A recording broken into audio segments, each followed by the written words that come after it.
दीवानी तोर प्रेम दीवानी, प्रेम दीवानी, दीवानी तोर प्रेम दीवानी।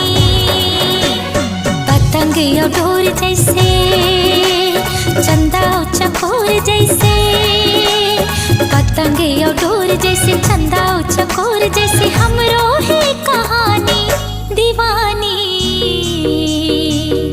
दीवानी तोर प्रेम दीवानी, दीवानी तोर प्रेम दीवानी। प्रेम दीवाना, दीवाना तोर प्रेम दीवाना, प्रेम दीवाना, दीवाना तोर प्रेम दीवाना। मीत और प्रीत जैसे, सुर और संगीत जैसे, मीत और प्रीत जैसे,